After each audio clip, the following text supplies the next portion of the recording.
এত অল্প খাদ্য ভাণ্ডার নিয়ে এই দুর্যোগ মোকাবেলা করা সম্ভব নয়। ইসমুত, তুমি একজন কোষাধ্যক্ষ হিসেবে তোমার উচিত ছিল আরও কর্মতৎপর হওয়া।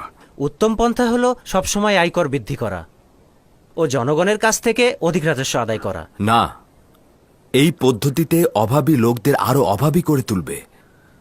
যদি কেউ অগ্রিম আয়কর প্রদান করতে না পারে তাহলে কি হবে? ধারণা করছি ভরণ পোষণ ও খরচের জন্য আরও উত্তম পথ খোলা রয়েছে। দরুদ আলী জনাব ইউজারশিপ। খোদাবন্দের দরুদ তোমার উপরে। কি হয়েছে ইরানুস? খোদাবন্দের দরুদ তোমাদের উপরে। দরুদ তোমার উপরেও ইরানুস। আলী জনাব, হরেনব গতকাল অজ্ঞামহরের ইবাদতখানায় গিয়েছিল। জানি না তাদের মধ্যে কি কথা হয়েছে। আমি হরেন হোপকে নিয়ে খুব বেশি চিন্তিত নই। সে কুদরতের প্রতি আকৃষ্ট হতে পারে, কিন্তু আমেন হতেবের বিশ্বাসের খেয়ানতকারী নয়। মনে হয় না এত সহজে নিজেকে বিক্রি করবে। আজ অজ্ঞামহর বানুতির দিদারে এসেছিল। নিশ্চয়ই তারা আপনার বিরুদ্ধে ষড়যন্ত্র করছে। তুমি নিজে তাদেরকে দেখেছো? না, বানুতির খাদেম আমাকে খবর দিয়েছে। আর অজ্ঞামহর চলে যাওয়ার পর বানুতি আমেন হতেবের কাছে গিয়েছে। সন্দেহ নেই যে অজ্ঞামোহর তার উদ্দেশ্য হাসিলের জন্যই গিয়েছে। সবকিছুই সম্ভব, তবে এই বিষয় নিয়ে চিন্তিত হবার মতো এমন কিছুই ঘটেনি। আমার আপু পিসের কথা মনে আছে। ওটা খাদেমদেরই ষড়যন্ত্র ছিল। জানি আমুনের ইবাদতখানার খাদেমগণ নিজেদের উদ্দেশ্য হাসিল করতে যে কোনো কাজ করতে তার দ্বিধা করবে না, কিন্তু আমার খোদা মহাপরাক্রমশালী এবং আমি নিজেকে তার উপর সোপর্দ করেছি। যেহেতু আমরা কাজ করছি, সেহেতু আমুনের ইবাদতখানার খাদেমগণ নিজেদের অস্তিত্ব বিপন্ন দেখতে পাচ্ছে। অবশ্যই নিজেদের অস্তিত্ব প্রতিষ্ঠায় সজাগ থাকবেন। তবে আমার বিন্দুমাত্র সন্দেহ নেই যে এই লড়াইয়ে আমি এবং আমার খোদাই বিজয়ী হবে। অলি জনাব, বাদশাহ চতুর্থ আমেন হতেব আপনাকে তলব করেছেন। ঠিক আছে, তুমি যাও, আমি এক্ষুনি আসছি। যদিও বানুতি আমাকে গালমন্দ ও মিথ্যাচার করেছে, কিন্তু তারপরও বলবো চিন্তার কারণ নেই। আজ নিরিফার কোপ্তার সাথে দেখা হয়েছিল। সে কিন্তু পুরনো শত্রুতা ভোলেনি। আলী জনাব ইউজারশিপ সম্পর্কে কিছু বলেছে? হ্যাঁ, সে বলেছে সে সুযোগের অপেক্ষায় রয়েছে। আমি তো জানি নিনিফার কোপ্তা বিপজ্জনক লোক, তারপরও বলছি এটা নিয়ে চিন্তার কোনো কারণ নেই। আসছি।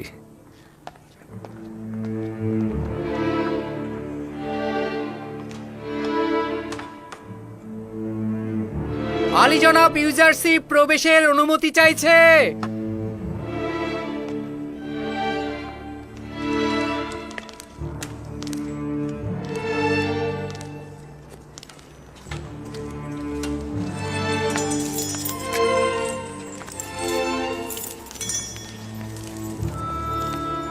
দরুদ মহামানব বাদশাহ। দরুদ বানু। দরুদ হাকিম ইউজারশিপ। খোশ আমদেদ ইউজারশিপ, কাজে এতটাই মশগুল হয়েছ যে আমাকেই ভুলে গেছো। আমার আজিফা আঞ্জাম দিতে মাশগুল ছিলাম। দুধ বলল আপনি তলব করেছেন, খেদমতে হাজির হলাম। সর্বশেষ যে পদক্ষেপ নেওয়া হয়েছে সেগুলো সম্পর্কে জানতে চাচ্ছিলাম। সেগুলো এখনো পুরোপুরি কার্যকর হয়নি মহামানব বাদশাহ। আমাদের তথ্য সংগ্রহ এখনো পরিপূর্ণ হয়নি। এখন পদক্ষেপে ফায়দা হবে না। আগে জানা উচিত মিশরের জনসংখ্যা কত, নারী এবং পুরুষের সংখ্যা কত, বড় এবং ছোট মিলিয়ে কতজন, এবং এই সংখ্যা শহরে কেমন, কতজন শহরে বাস করে আর কতজন গ্রামে বাস করে, কতজন কৃষি কাজ করে, কি পরিমাণ জমি কৃষিকাজে ব্যবহৃত হয় এবং সেটা কোন অঞ্চলের। এগুলো জানার পরে পরিপূর্ণ পদক্ষেপ নিতে পারবো। চাষাবাদযোগ্য জমিগুলো নীলনদের আশেপাশেই রয়েছে। এটা পরিমাপ করা খুব বেশি মুশকিল নয়। আসলে যে জমিগুলোর পাশে জলধারা রয়েছে তার সবগুলি চাষাবাদযোগ্য।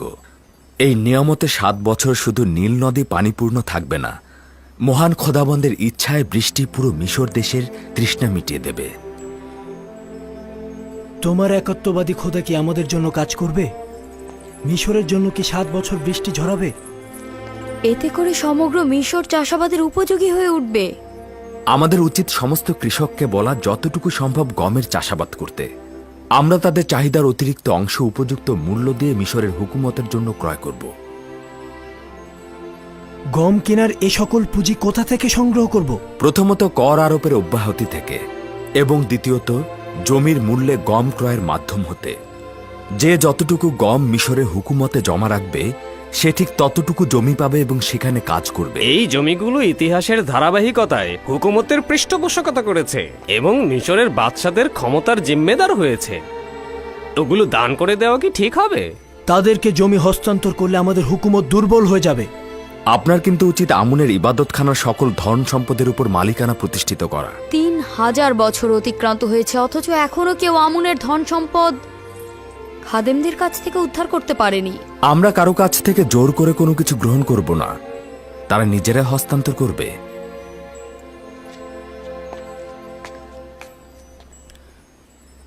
আমি এখনো আমার জবাব পেলাম না। জমিগুলো দান করার ফলে আমাদের হুকুমত দুর্বল হয়ে পড়বে না? এটা অত্যন্ত সহজ। আমরা কাউকে বিনামূল্যে গম দেব না, হোক সে খাদেম হোক সে ধনী লোক। বিনিময় হয় মুদ্রা নতুবা স্বর্ণালঙ্কার অথবা অন্য কোনো সম্পদ লিখে দেবে। এভাবে ক্রমান্বয়ে যা আমরা নিজেদের কৃষককে দান করব সেটা আবার আমাদের মালিকানাতে ফিরে আসবে। যদি ধনী ব্যক্তিরা ও খাদেমগণ নিজেদের গম গুদামজাত করে, তাহলে তো রাষ্ট্রীয় কোষাগারে গম জমা পড়বে না। আপনাদেরকে আশ্বস্ত করছি যে মিশরের হুকুমত ছাড়া কেউ গম গুদামজাতকরণের দুঃসাহস দেখাতে পারবে না। আচ্ছা, ভরণ পোষণ যোগানোর জন্য কি অন্য পন্থার দরকার নেই? কেন নেই? আছে। আপনি অনুমতি দিলে প্রথম ফুরসাতেই আমি জনগণের কাছ থেকে সাহায্য পেতে চাই। আপনি কি নিশ্চিত যে জনগণের কাছে সাহায্য চাইলে তারা সহযোগিতা করবে? আমি আশাবাদী ওরা আমাকে সাহায্য করবে। একটা খবর পেয়েছি, ইবাদতখানার সর্বশ্রেষ্ঠ খোয়াব ব্যাখ্যাকারীর মরাদেহ নীলনদ থেকে উদ্ধার হয়েছে। তার মানে ডুবে মারা গেছে? না, আমার ধারণা তাকে ডুবিয়ে মারা হয়েছে। তার মানে খাদেমগণ তাকে হত্যা করেছে? আলী জনাব, আমার ধারণা হচ্ছে যে ইউজারসিফের খোয়াবের ব্যাখ্যা অনুমোদন করার কারণেই খাদেমরা তাকে শাস্তি দিয়েছে। আমার তা মনে হয় না, তবে হত্যাকারী কে সেটা আমি অনুমান করতে পারছি। খাদেমরা নয়, তাকে হত্যা করতে লোক ভাড়া করা হয়েছে। তাদের স্বেচ্ছাচারিত পাপাচারের মাত্রা ছাড়িয়ে যাচ্ছে। তাদের ব্যাপারে একটু ভাবা উচিত।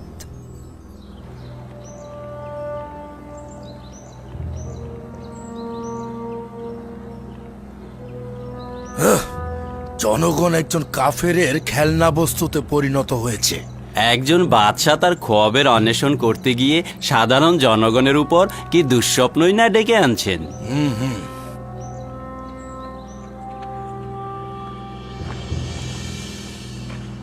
দরুদ আপনার উপর ইউজারশিপ, দরুদ আপনার উপর ইউজারশিপ, দরুদ আপনার উপর, দরুদ আপনার উপর ইউজারশিপ।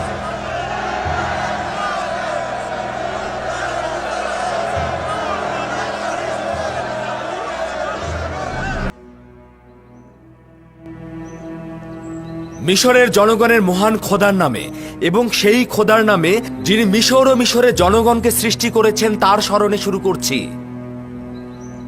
আপনাদের নিকটে আমি অশেষ কৃতজ্ঞ, কেননা আপনারা আমার দাওয়াত কবুল করে আজ এই মজলিসে উপস্থিত হয়েছেন। আপনাদেরকে আজ আমার এই দাওয়াতের উদ্দেশ্য হচ্ছে আপনাদের নিকট হতে সাহায্য চাওয়া। আমাদের লক্ষ্য হচ্ছে দুর্ভিক্ষের 7 বছরের উপায় অন্বেষণ করা। প্রকৃতপক্ষে যদি সত্যিই আপনাদের সাহায্য না পাওয়া যায় তবে এই ভয়াবহ দুর্ভিক্ষের মোকাবেলা করা সম্ভব নয়। আমি আপনাদেরকে সকল সত্য বলার সিদ্ধান্ত নিয়েছি এই কারণে যেন আপনারা সিদ্ধান্ত নিতে পারেন। এতে সন্দেহ নেই যে আমরা অবশ্যই ভবিষ্যতের কথা চিন্তা করে গম গুদামজাত করব, কিন্তু আমি আপনাদের কাছে চাইছি আপনাদের প্রয়োজনের অতিরিক্ত গম আপনারা বিনা মূল্যে মিশরের হুকুমতের কাছে জমা রাখবেন। রাজি আছেন?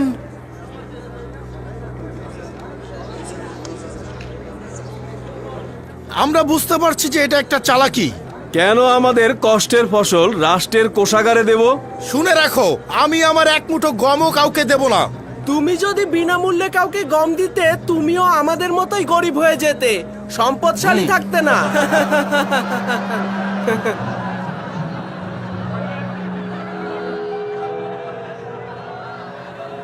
আমি জানি রাষ্ট্রের উচিত গম দেবনের বিনিময়ে ক্রয় করা, কিন্তু এই বিশাল পরিমাণ অর্থ রাষ্ট্রের নেই। রাষ্ট্রের রয়েছে বিশাল জমি, তাই আমরা জমি বিনিময়ের মাধ্যমে আপনাদের কাছ থেকে গম ক্রয় করব।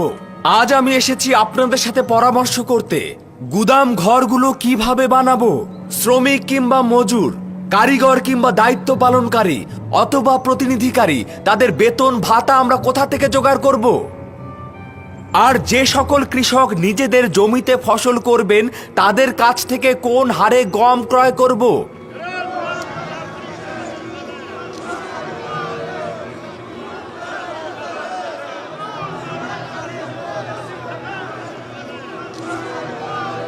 আচ্ছা তুমি বলো। এর আগে কোনো হুকুমতি সঞ্চয় ও জমা করেনি। মিশরের হুকুমত কোনোদিন এ কথা ভেবে দেখেনি, কিন্তু সামনে যেহেতু একটি বড় বিপর্যয় আসছে, তাই সেই বিপর্যয় মোকাবেলার জন্য আমাদেরকে প্রস্তুত থাকতে হবে। আর এতে কোনো সন্দেহ নেই যে আপনাদের সাহায্য সহযোগিতা ছাড়া আমাদের আর কোনো পথ নেই। আপনারা কি এতে রাজি আছেন যে এই মৃত্যু ও অভাব থেকে নিজেদেরকে নাজাত দিয়ে একে অপরের সাথে কাজ করতে? এটা তো বোঝাই যাচ্ছে নিজেদের নাজাতের জন্য তালাশের দরকার। আমরা তো সহযোগিতা করতে চাই, কিন্তু কিভাবে করব? আমি আপনাদেরকে সেই রাস্তা বলে দেব।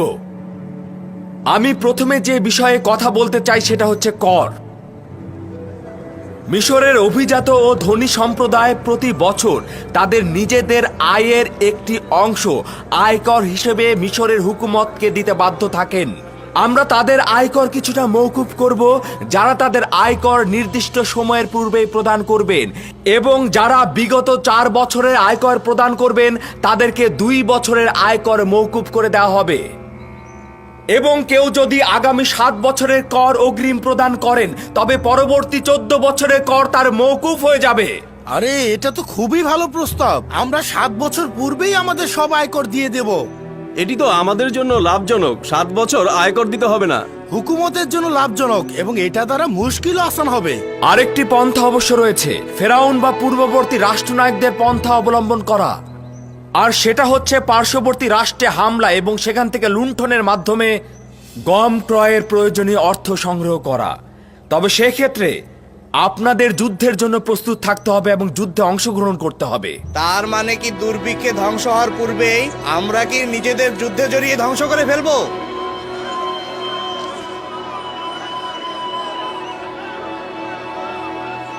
খুবই ভালো কথা, আপনারা শান্ত হন। আমিও আপনাদের মতো যুদ্ধে জড়াতে চাই না।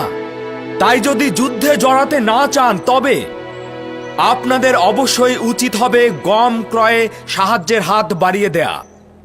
আপনার ও আপনার পরিবারের ভবিষ্যতের কথা চিন্তা করে আপনাদের অবশ্যই উচিত আয়ের 1/5 রাষ্ট্রকে দেয়া। যদি 1/5 প্রদান করে যুদ্ধের হাত থেকে বাঁচা যায় তবে আমরা এতে অবশ্যই রাজি আছি। যুদ্ধ সবসময় মানুষের রক্তের বিনিময়ে রাজ্যের কোষাগার পূর্ণ করে। আমরা এই যুদ্ধ দেখতে দেখতে ক্লান্ত ও পরিশ্রান্ত। দুরূদ আপনার উপরে জনাব ইউজারশিপ। দুরূদ আপনার উপরে জনাব ইউজারশিপ। দুরূদ আপনার উপরে জনাব ইউজারশিপ।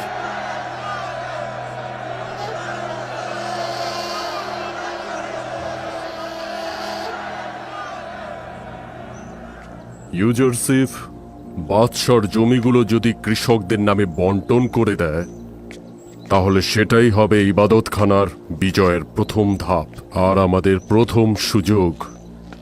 কিন্তু যে বিষয়টি ভুলে গেলে চলবে না সেটা হচ্ছে গম গুদামজাত করা। আমরা সাধারণত যে পরিমাণ গম সংগ্রহ করি তার চাইতেও বেশি সংগ্রহ করতে হবে। খুব দ্রুতই দেখতে পাবে যার কাছে অতিরিক্ত গমের ভাণ্ডার থাকবে মিশরের ভাগ্য তার হাতে লেখা থাকবে। তার মানে কি প্রধান খাদেম ইউজারশিপের গম সম্পর্কিত দুর্ভিক্ষের ভবিষ্যৎবাণী বিশ্বাস করছেন? হ্যাঁ, 2টি দলিলের কারণে বিশ্বাস করছি। প্রথমত, খোয়াবের ব্যাখ্যা ইউজারশিপ ছাড়া অন্য কেউ নির্ভুলভাবে তুলে ধরতে পারেনি। দ্বিতীয়ত, বিবেকবান মানুষ সতর্ক থাকে। আমরা আগামীকাল থেকে নিজেদের কয়েকজন প্রতিনিধি নিয়োগ করব গম ক্রয় করার জন্য। কাজটা খুব গোপনীয়ভাবে করতে হবে।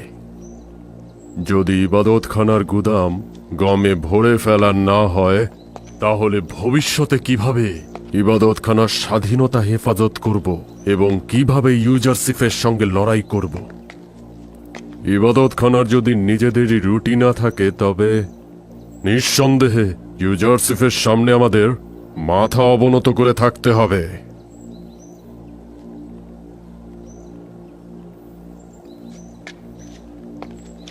তুমি থাকো।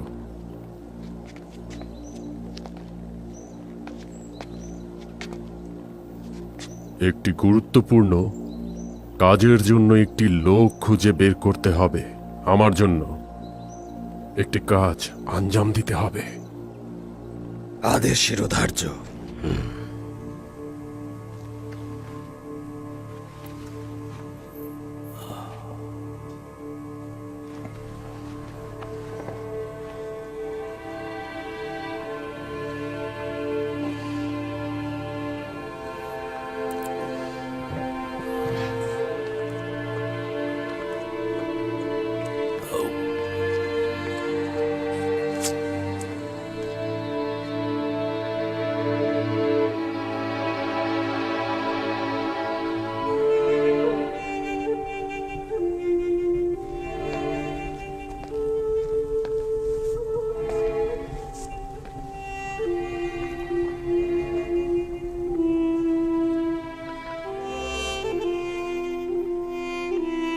জানি এখন অনেক দেরি হয়ে গিয়েছে, কিন্তু আপনার কাছে ক্ষমা চাইছি। আমি একজন ভালো সহধর্মিণী ছিলাম না।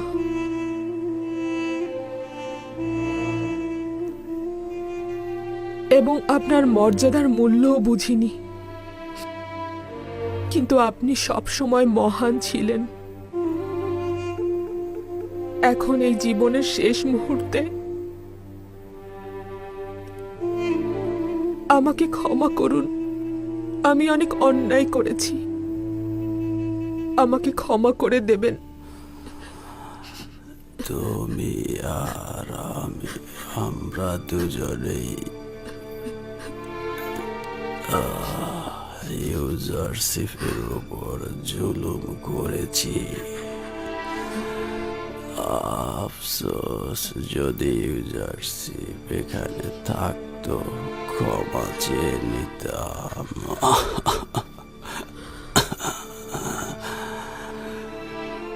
কি এমন হতো যদি ইউজারশিপের খোদার উপর আনতাম? এখন বুঝতে পারছি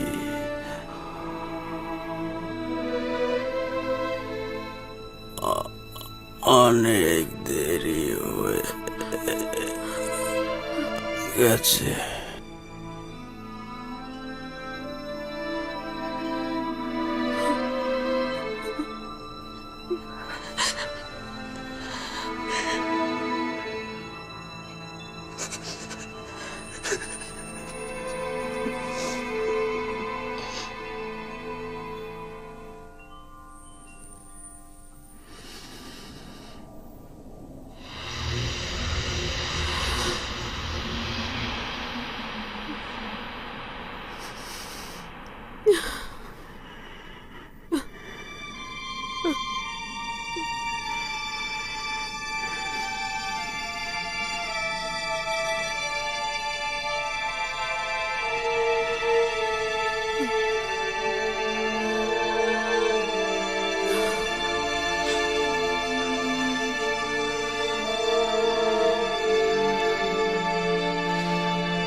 জনাব পুতিফারের রাজমহলের নিরাপত্তা সেনাপতি জনাব রুদামুন প্রবেশের অনুমতি চাইছে।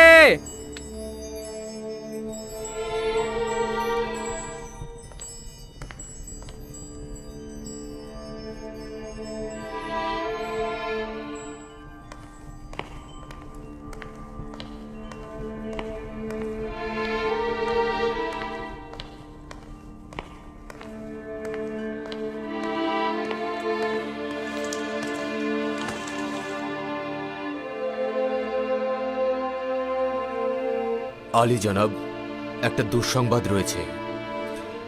মিশরের প্রধান সিপাহসালার আজিজে মিশর জনাব পুতিফার এই অবিনশ্বর পৃথিবী ত্যাগ করেছেন এবং পশ্চিমের পৃথিবীতে যাত্রা করেছেন।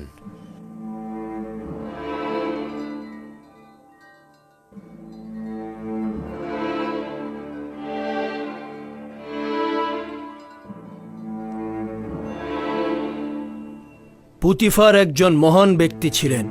তিনি মিশরের বাদশার খেদমতে অসংখ্য সময় ব্যয় করেছেন। তার ত্যাগ, কুদরত ও উৎসর্গের কাছে মিশর সবসময় ঋণী। আমাদের পক্ষ থেকে তার খানদান ও রাজমহলের সকলের প্রতি সমবেদনা রইল।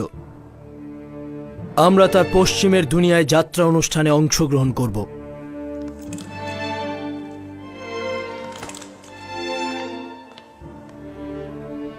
মিশরের ঐতিহ্যবাহী রীতিনীতি অনুযায়ী তোমার উচিত পুতিফারের অন্ত্যেষ্টিক্রিয়া অনুষ্ঠানে তার উত্তরাধিকারী নির্বাচন করা। অন্ত্যেষ্টিক্রিয়া অনুষ্ঠানে আমার সিদ্ধান্ত জানাবো। আমার দৃষ্টিতে হোরেন হোপ পুতিফারের স্থানে সর্বাধিক উপযুক্ত হবে। তার জন্য যথোপযুক্ত জায়গা নির্দিষ্ট করে রেখেছি। আজই যে মিশর পদ থেকে নিচু পদে তাকে মানায় না। আমার পালকি প্রস্তুত করতে বলো, অন্ত্যেষ্টিক্রিয়ায় যাব।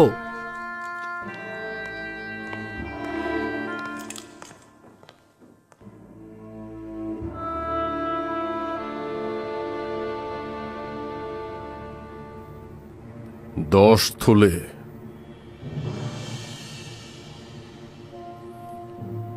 তার মানে 10,000 দেবন। এটা কিন্তু কম সম্পদ নয়। হ্যাঁ, কম নয়, তবে ইউজারশিপের জন্য আমি আরো অন্তত 10 গুণ বেশি চাই। এর চাইতে কম হলে অন্য কাউকে দিয়ে করান, আমাকে দিয়ে সম্ভব নয়। আলী জনাব, আলী জনাব, আলী জনাব, অজ্ঞামোহরের জন্য একটা ভালো খবর এনেছি। পুতিফার মারা গেছে? ঘন্টা খানেক পূর্বেই, আর ঘন্টা খানেক পরেই তার অন্ত্যেষ্টিক্রিয়ার অনুষ্ঠান। আপাতত একটু থামো। পূর্ব থেকেই আমি হত্যার বিরোধী ছিলাম, কিন্তু এখন আর পথ নেই। হত্যাই হচ্ছে সর্বশেষ পদক্ষেপ। আজ পুতিফারের অন্ত্যেষ্টিক্রিয়ায় আমেনহোতেব অবশ্যই তার উত্তরাধিকারী নির্বাচন করবে, এবং যদি ইউজারশিপ ব্যতীত অন্য কেউ হয় তবে সেটা ইউজারশিপের জন্য অপমানজনক হবে। এবং যদি ইউজারশিপ তার স্থানে নির্বাচিত হয়, সেক্ষেত্রে আমাদের দৃঢ় চেতনার পদক্ষেপ এখনো বাকি আছে। ইউজারশিপকে অবশ্যই খতম করা উচিত। বাধ্য না হওয়া পর্যন্ত এই কাজ করা যাবে না।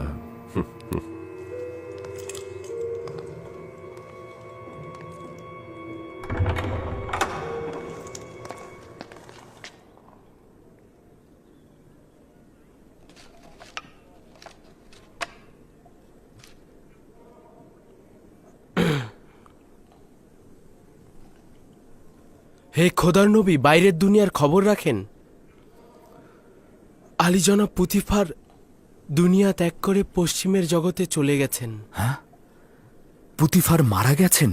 আজ শহরের গণ্যমান্য ব্যক্তিরা তার অন্ত্যেষ্টিক্রিয়ায় অংশগ্রহণ করবেন।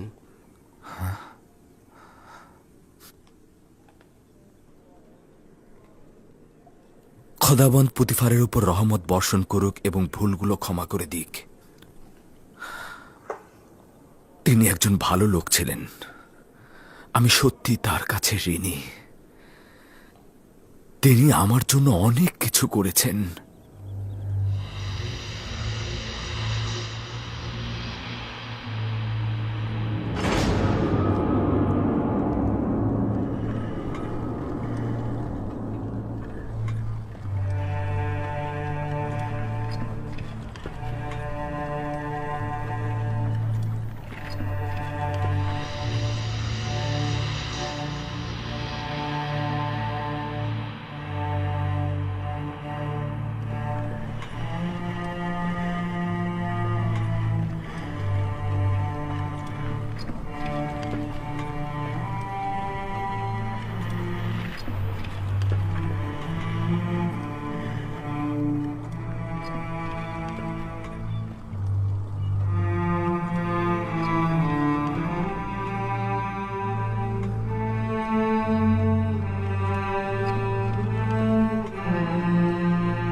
বীর ও সাহসী সেনাপতি।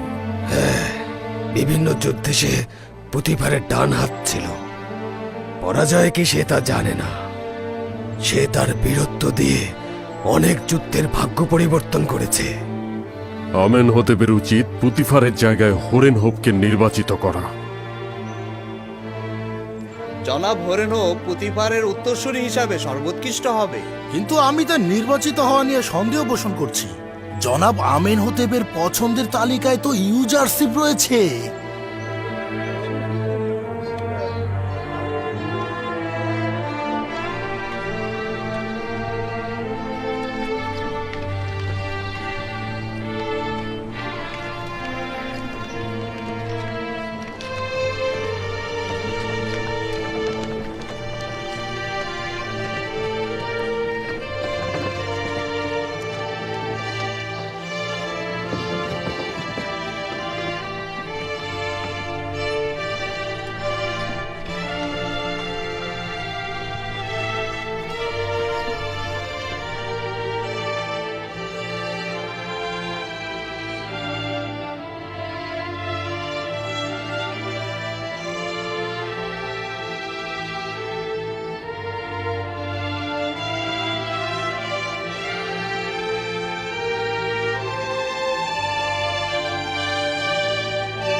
পুতিফার অত্যন্ত মেধাবী, চৌকস সেনাপতি এবং পরামর্শদানকারী ছিলেন। আমি তার বিগত 40 বছরে খেদমতের কথা স্মরণ করছি। তিনি ছিলেন আজিজে মিশর, মিশরের অর্থমন্ত্রী এবং প্রধান সেনাপতির দায়িত্ব দক্ষতার সঙ্গে পালন করেছেন। আমার পিতা তৃতীয় আমেনহোতেব এবং মিশর দেশের জন্য তার অতুলনীয় খেদমত ভুলে যাবার মতো নয়। আমি তার পরবর্তী জাহানের চিরন্তন শান্তি ও চিরজীবী জিন্দেগি কামনা করছি এবং যেহেতু জিন্দেগির শেষ দিন পর্যন্ত তার সেবা থেকে বঞ্চিত হচ্ছি, তাই আমি অত্যন্ত দুঃখ ভারাক্রান্ত।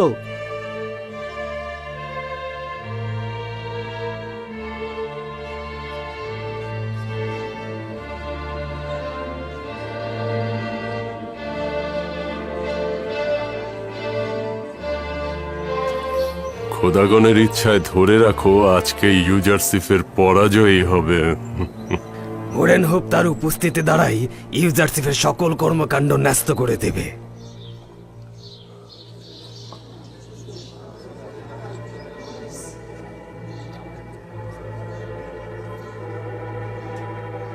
মিশরের প্রাচীন রীতিনীতি অনুযায়ী পুতিফারের অন্ত্যেষ্টিক্রিয়া অনুষ্ঠানে আমি অবশ্যই তার উত্তরাধিকারী নির্বাচন করব। এই ক্ষেত্রে আমি উপযুক্ত ভাবছি ইউজারশিপকে। সে দীর্ঘদিন পুতিফারের বন্ধু এবং মিশরের মানুষজনের কাছে বিশ্বস্ত হিসেবে পরিচিত। আমি আজ থেকে ইউজারশিপকে পুতিফারের জায়গায় নিযুক্ত করলাম এবং তাকে আজিজে মিশর খেতাবে ভূষিত করছি এবং হরেনহোপের অসামান্য বীরত্ব এবং সাহসিকতার স্বীকৃতিস্বরূপ লস্কর বাহিনীর প্রধান হিসাবে নিয়োগ করছি। আশা করছি দুইজনই তাদের দুইজনের কাজ সচারুভাবে সম্পন্ন করতে সক্ষম হবেন এবং প্রাচীন সভ্যতার দেশ মিশরকে গৌরবের শীর্ষে তুলে ধরতে সক্ষম হবেন।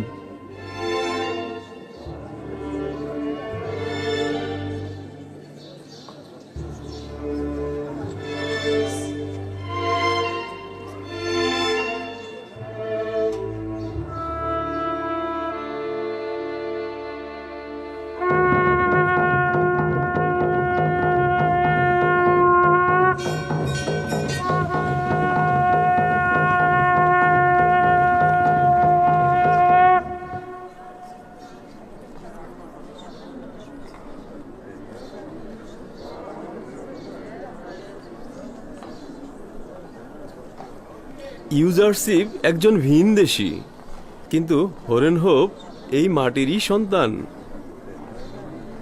তার মানে হরেনহোপকে এখন থেকে ইউজারশিপের আদেশ আমল করে চলতে হবে। এই সিদ্ধান্ত বিবেক সম্পন্ন নয়।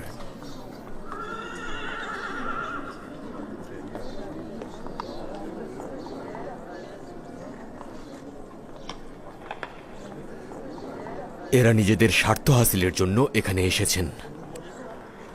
জনাব পুতিফারের অন্ত্যেষ্টিক্রিয়ার সঙ্গে এদের কোনো সম্পর্ক নেই। চলুন যাওয়া যাক। এই ভাও খাওয়া লোকগুলোর কাজই এই। চলো।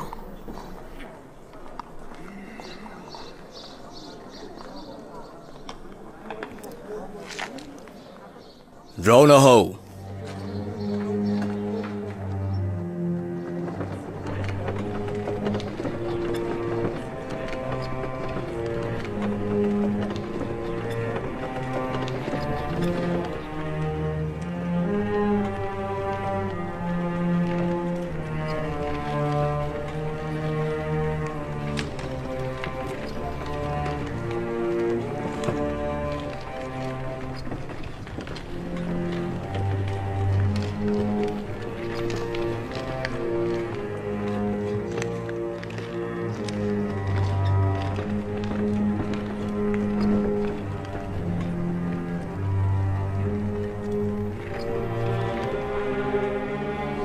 উপায় একটাই, আমরা প্রথমে যা চেয়েছিলাম। নীলিফার কোপ্তাকে খবর দাও।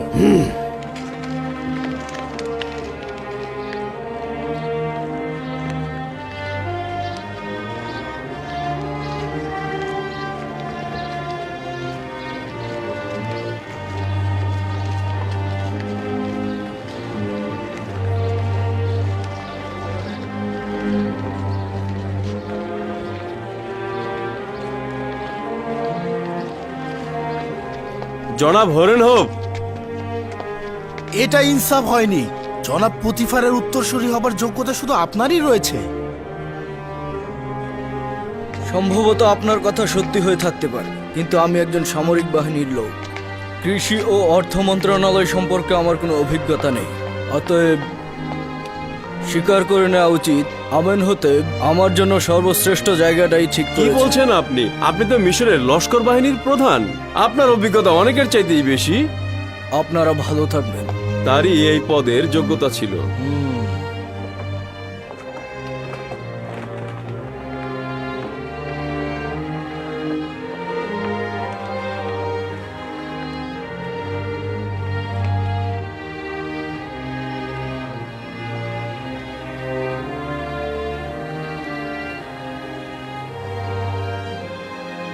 পুতিফার মহৎ হৃদয়ের মানুষ ছিলেন। খোদা তাআলার রহমত বর্ষিত হোক তার উপর। কিন্তু আপনি তো তার কারণে অনেক কষ্ট যন্ত্রণা ভোগ করেছেন। তারপরও আমি তাকে সম্মান করি এবং তার উপর আমার কোনো বিদ্বেষ নেই।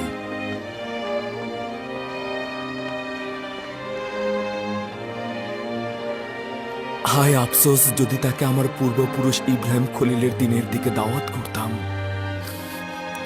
খোদাবন তাকে ক্ষমা করুক এবং নিজের বন্ধুর ন্যায় রহমত ও দয়ার চাদরে ঢেকে রাখুক।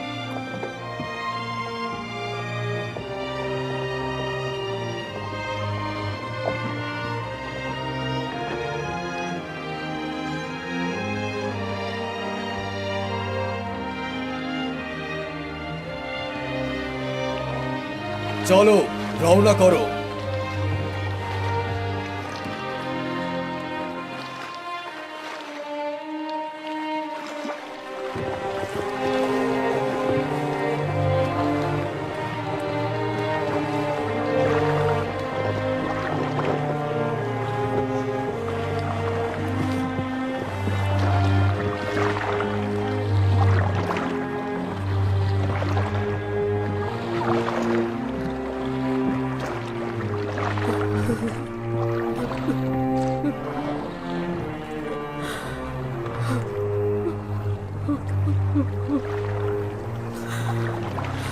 কান্নার ব্যথা তোর হৃদয়ের কি ফায়দা?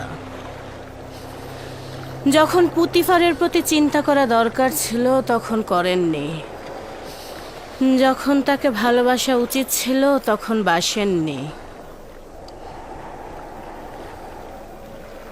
কেউ মৃত্যু থেকে পালাতে পারে না। যদিও আমি তার মৃত্যুতে শোকাহত, কিন্তু এর থেকেও বেশি ব্যথিত, কারণ আমি তাকে যে কষ্ট দিয়েছি সেটা আমাকে পোড়াচ্ছে। আমি আমার নাফসের চাহিদা পূরণ করতে গিয়ে পুতিফারকে অনেক বেশি কষ্ট দিয়ে ফেলেছি। আমি জানি এগুলো সব কিছুর মূলে রয়েছে ইউজারসিফ। আপনাকে কতবার সতর্ক করেছিলাম, কতবার বলেছি নিজের নফসকে সংযত করুন, কিন্তু আপনি আমার কথা শোনেননি।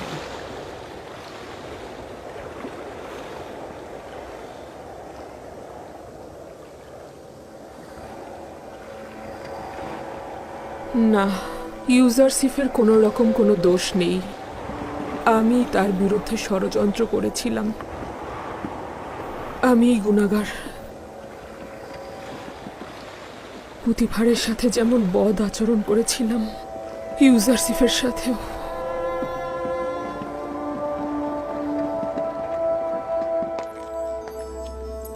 ইউজারসিফ একজন ভিনদেশী। আমাদের ভাগ্যলিপির উপরে তার আধিপত্য বিস্তার করতে দেয়া ঠিক হবে না। সে মিশরে বড় হয়েছে এবং প্রশিক্ষণ প্রাপ্ত হয়েছে। মিশরের জনগণের প্রতি সে সহানুভূতিশীল এবং রাজ্য পরিচালনায় তার দক্ষতা রয়েছে। কেন হরেন হোপকে পুতিফারের স্থানে নিয়োগ দিলে না তুমি? বানু, হরেন হোপ সামরিক বাহিনী প্রধান। কৃষি ও অর্থ মন্ত্রণালয় সম্পর্কিত বিষয়ে তার কোনো দক্ষতা নেই, বরং প্রধান সিপাহসালার পদটি তার জন্য অধিক যোগ্যতা সম্পন্ন, যা বাদশাহ তাকে দিয়েছেন। তোমরা সবাই কাফের হয়ে গিয়েছ। তুমি ও তোমার পতি দেবতা ইউজারসিফ সবাই কাফের। আমুন খোদা ও মিশরের আইনের উপর তোমাদের ঈমান নেই। সবাই মিলে খাদেম ও ইবাদতখানার বিরুদ্ধে ঐক্যবদ্ধ হয়েছে। মিশর আলী জনাব ইউজারসিফ প্রবেশ করছেন।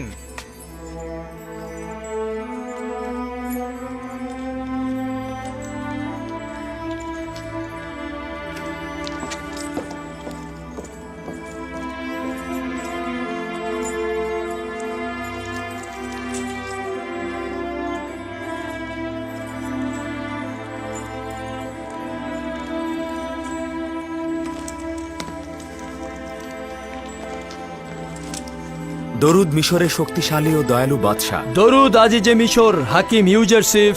দরুদ। মহামান্য বাদশার কাছে শুকরিয়া জ্ঞাপন করছি এই অধমকে পুতিফারের উত্তরসূরি নির্বাচিত করার জন্য। খোদাবান যখন আপনাকে রিসালাতের কঠিন দায়িত্ব পালনের জন্য নির্বাচন করেছেন, আমি কিভাবে আপনাকে ব্যতীত মিশরের অর্থমন্ত্রী নির্বাচন করতাম? আপনার এর চাইতেও যোগ্যতা রয়েছে।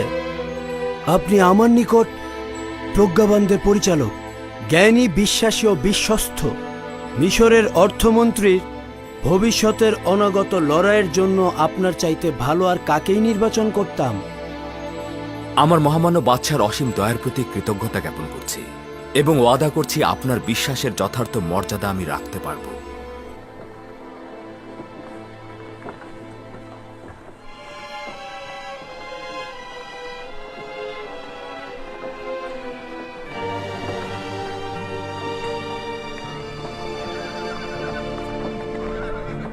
এই কত বস্তা গম রয়েছে? প্রায় 100 বস্তা। আরও কি সরবরাহ করতে পারবে? মুদ্রা দিলে যত চান ততই দেওয়া যাবে, সমস্যা নেই। দাম কত? এই কয়েকদিনে দাম একটু বেড়ে গেছে। সবাই গম কিনে কিনে সঞ্চয় করে ফেলছে। প্রতি বস্তার মূল্য পড়বে 50 দেবন। আমরা প্রতি বস্তার জন্য 5 দেবন বেশি দেব। যতটা পারো সংগ্রহ করো আর ইবাদতখানার গুদামে হস্তান্তর করো। তোমরা যা চাও তার চেয়ে বেশি দেব। এগুলো আমাদের অগ্রিম বায়না, বাকিগুলো হস্তান্তরের পর। আচ্ছা আচ্ছা, ঠিক আছে।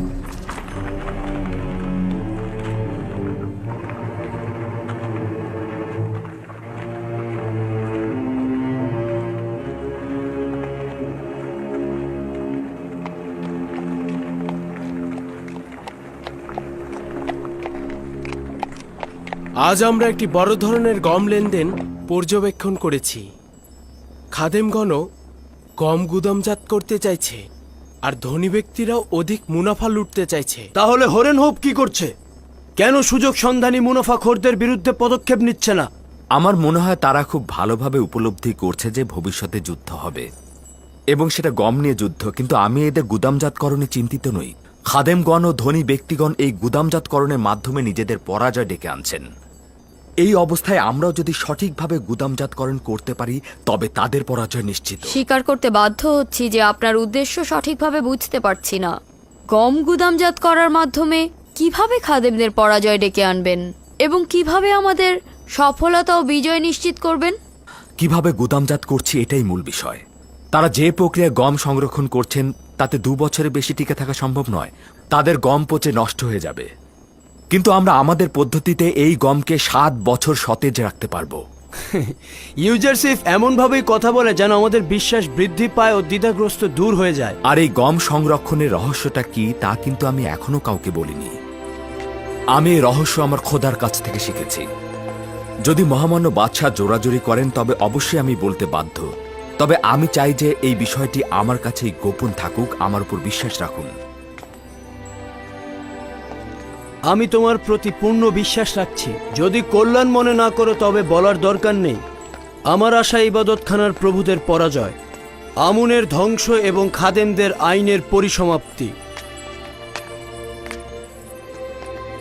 মহামান্য বাদশাহ, আমি আপনাকে নিশ্চয়তা দিচ্ছি যে দুর্ভিক্ষ ও শুষ্ক মৌসুমের শুরুতেই এই আমুনের খাদেমদের পরাজয় অবশ্যই হবে।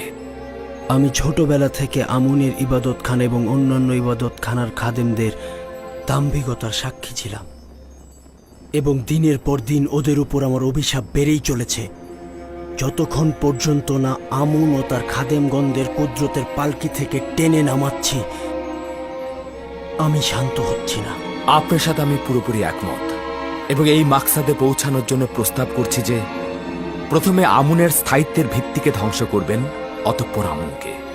2টি মূল ভিত্তি হল জনগণের মাঝে আমুন বিশ্বাসের শেকড় এবং ইবাদতখানায় রক্ষিত ধন সম্পদ। যতক্ষণ এই 2টি ভিত্তি থাকবে ততক্ষণই আমুন ও তার খাদেমরা বেঁচে থাকবে। সেই সময় আর বেশি দূরে নয় যখন আমুনের খাদেম ও তার খোদাদের পরাজয় ঘটবে। অজ্ঞামোহরের শেখর শুকিয়ে ফেলা এত সহজ নয়। তাদের সব জায়গায় প্রভাব রয়েছে। এমনকি আমার মাতা বানুতিকেও বিশ্বাস করতে পারছি না, এবং আমি চিন্তায় থাকি হয়তো প্রথম আঘাত তার কাছ থেকেই আসবে। এটা একটি লড়াই মহামান্য বাদশাহ।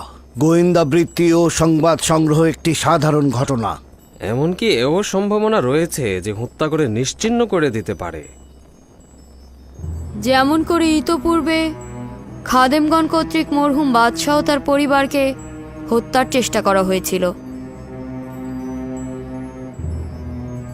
জনাব ইউজারসিফ, আপনি কি রাজমহলে খাদেমদের যোগাযোগ সম্বন্ধে কিছু জানেন? প্রথমত রাজদরবারের লোকজন ও ইবাদতখানার খাদেমদের মধ্যে যোগাযোগের উৎস সন্ধান করা হয়েছে। এখন চোখে চোখ রাখা হচ্ছে, প্রয়োজন হলে হামলা করে তাদেরকে নিশ্চিহ্ন করে দেয়া হবে। না, রক্তপাত করার বিষয়ে আমি একমত নই। জনাব ইউজারসিফের উদ্দেশ্য হত্যা নয়, অর্থাৎ তাদের হত্যার প্রয়োজন নেই। শুধু রাজমহল থেকে বের করে দিলেই হবে। আপনি কি বলছেন দালাল চক্রকে রাজমহলে শনাক্ত করেছেন? জি আমার বানু, খুব দ্রুতই তাদেরকে চিহ্নিত করা হবে। চিন্তার কোনোই কারণ নেই।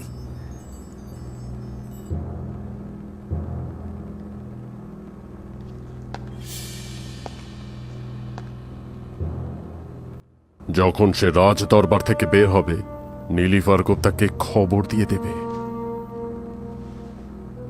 তোকে আমি কোথায় পাবো? আমি সব সময় রাজ দরবারের আশেপাশেই থাকব।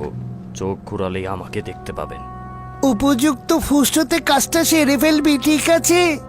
চিন্তা করার কিছুই নেই, বাকি কাজটা আমার। ভুলে যেও না, আমরা কিন্তু একে অপরকে একদমই চিনি না।